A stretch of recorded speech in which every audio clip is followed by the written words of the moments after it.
Hello और welcome. ये एक मेंबर वीडियो है और इस वीडियो में हम रेंडर के बारे में जानेंगे।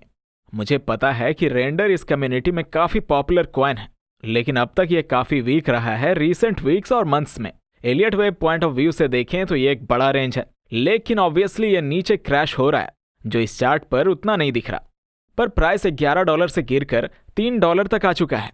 मतलब क्या ये एक बियर मार्केट है? अगर आप ये सवाल करें कि मार्च 2024 से ये बियर मार्केट में है, तो हाँ, आप ऐसा कह सकते हैं। ये वही बात है जो कुछ आल्ट कॉइन्स के साथ हो रही है।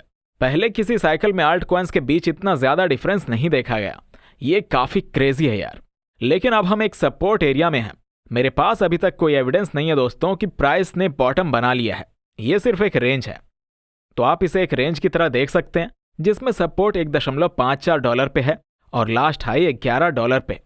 ये एक बहुत बड़ा रेंज है, लेकिन अभी कंफर्म करना पॉसिबल नहीं है कि लो बन चुका है या नहीं। ये एक सपोर्ट एरिया है जिसका रिएक्शन $3.54 लेवल पे आया है। डिक्लाइन अभी भी थोड़ा इनकम्प्लीट लग रहा है। माइक्रो लेवल पे एक और लो देखना ज्यादा बेटर लगेगा, पर कभी कभी ये लास्ट लोज नहीं बनते। अब हम जूम इन करेंगे और देखेंगे, लेकिन लॉन्ग टर्म चार्ट पर एक और हाई आना अभी भी एक्सपेक्टेड है, जो कि $25 तक पहुंच सकता है। अब यह कंसीडर करना जरूरी है कि शायद रेंडर कुछ और कॉइन्स के मुकाबले एक अलग साइकिल में मूव कर रहा हो। यह भी एक पॉइंट है ध्यान देने के लिए। अगर ऐसा होता है तो यह मेजर टॉप हो सकता है, लेकिन एक्सटेंशंस पॉसिबल हैं। तो फिलहाल फोकस ये देखने पर होना चाहिए कि लोकली लो फॉर्म हो चुका है या नहीं। स्ट्रक्चर तो ज्यादा अच्छा नहीं लग रहा। ये वही प्रॉब्लम है जो कई और चार्ट्स पर भी दिख रही है।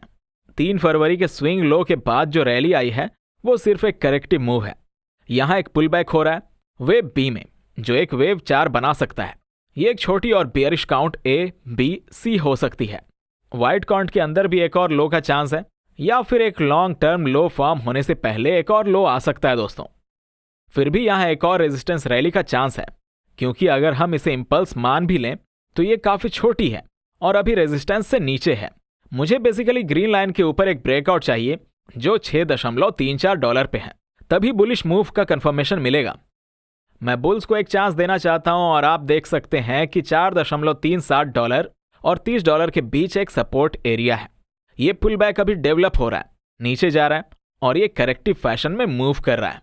मैं अभी एक अपसाइड रिएक्शन का वेट कर रहा हूं, लेकिन मुझे लगता है कि ये थोड़ा जल्दी होगा। अगर हम इसे ए वेव, बी वेव और सी वेव मान लें, तो सी वेव एक 5 वेव मूव होनी चाहिए। वेव 1, वेव 2, अब शायद ये वेव 3 हो, फिर वेव 4 और वेव 5। अगर हम माइक्रो स्ट्रक्चर्स देखें तो ये इतने रिलायबल नहीं होते, लेकिन सपोर्ट एरिया डिफाइंड है। जब तक $3.63 का लेवल होल्ड कर रहा है, तब तक शॉर्ट टर्म में हायर मूव का वॉच रखना चाहिए। पर यह भी तैयार रहना पड़ेगा कि यह सिर्फ वाइट काउंट में एक 4th वेव हो सकती है। अगर प्राइस ग्रीन लाइन के ऊपर ब्रेक कर लेती है, यानी $6.34 के ऊपर, तो $10 प्लस के डोर्स खुल सकते हैं। पर अभी के लिए फोकस छोटी टाइम फ्रेम पे है और प्राइस $4.14 के 50% रिट्रेसमेंट पर रिएक्ट कर रही है। मुझे लगता है कि यह $3.92 या $3.63 तक नीचे जा सकता है।